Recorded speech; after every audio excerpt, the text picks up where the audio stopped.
যে অযোধ্যা নগরীতেই সাজো সাজো রব তা কিন্তু একেবারেই নয়। অযোধ্যাকে যেমন রানীর মতো সাজানো হচ্ছে, ঠিক তেমনই দেশের বিভিন্ন প্রান্তের ছবিটা একই রকম রয়েছে।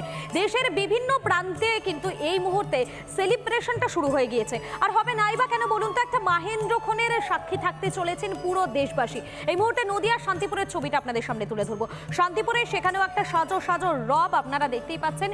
শান্তিপুরের ছবি আপনাদেরকে দেখাচ্ছি। শান্তিপুরে সেখানে মৃৎশিল্পীদের ব্যস্ততা একেবারে তুঙ্গে। 22শে জানুয়ারি অকাল দীপাবলির আহ্বান জানিয়েছেন প্রধানমন্ত্রী নরেন্দ্র মোদী। মাটির প্রদীপ তৈরির অর্ডার আসছে, রাম সীতা হনুমানের মূর্তি তৈরির অর্ডার, রাম মন্দির উদ্বোধন ঘিরে আয়ের পথ খুলেছে, অন্তত এমনটাই বলছেন বাংলার মৃৎশিল্পীরা।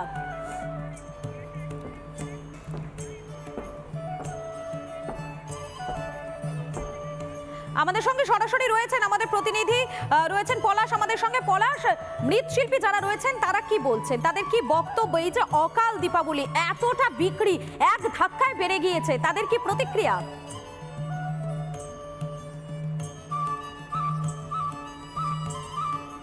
একদমই মধুকল্পিতা। তোমাকে আরেকবার একটুখানি মনে করিয়ে দিই, এই যে শান্তিপুর থানা এলাকার ফুলিয়া, অর্থাৎ এই ফুলিয়াতে কিন্তু কীর্তিবাস ওঝা, যিনি রামায়ণকে সংস্কৃত থেকে বাংলায় ট্রান্সলেট করেছিলেন, আর গোটা রাজ্য জুড়ে, গোটা অযোধ্যা জুড়ে যখন রাম মন্দিরের উন্মাদনা, তখন কিন্তু ব্যস্ততা চরমে এই শান্তিপুরের মৃৎশিল্পীদের মধ্যে।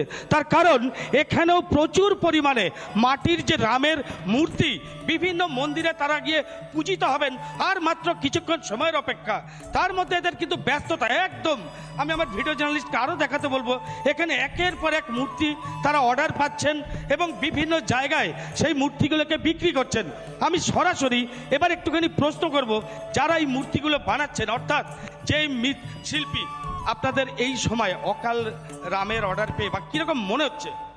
আমাদের এই সময় মানে আমরা বসতেই থাকি, প্রায় সরস্বতীর কাজ কিছু কিছু চলে, কিন্তু এটা একটা নতুন একটা সিজন আমাদের মনে হচ্ছে।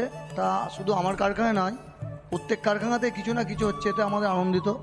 শুধু ঠাকুরও নয়, এর সাথে আমাদের মাটির প্রদীপও বিক্রি হচ্ছে, এর জন্য আমরা খুব গর্ববোধ করছি।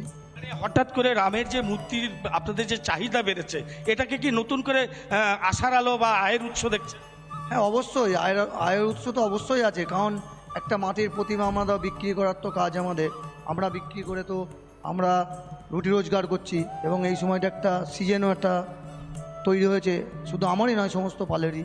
একদমই যেটা জানালেন, শুধু ইনারই নয়, সমস্ত পালেরই একটা আয়ের উৎস হয়েছে। আমি আরও একজনকে জানবার চেষ্টা করব যে আপনারা কতটা এখানে, আপনি তো বানাচ্ছেন, কতটা ভালো দিকটা খুঁজে পাচ্ছেন?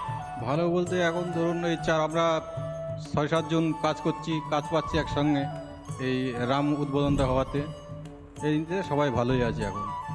এক প্রকার বলা যেতেই পারে মধুকল্পিতা, একদিকে যেরকম আমাদের কৃষ্ণনগরের মৃৎশিল্পী, তিনি যেরকম তার মাটির কাজ নিয়ে চলে গেছেন অযোধ্যায়, তার পাশাপাশি এই শান্তিপুরেও কিন্তু মৃৎশিল্পীদের ভেতরে নতুন করে একটা কাজের দিশা এরা দেখতে পাচ্ছে। কারণ এখানে একমাত্র যে শ্যামা পুজো অর্থাৎ কালী পুজো, তারপরে সেভাবে মাটির কাজের চাহিদা থাকে না।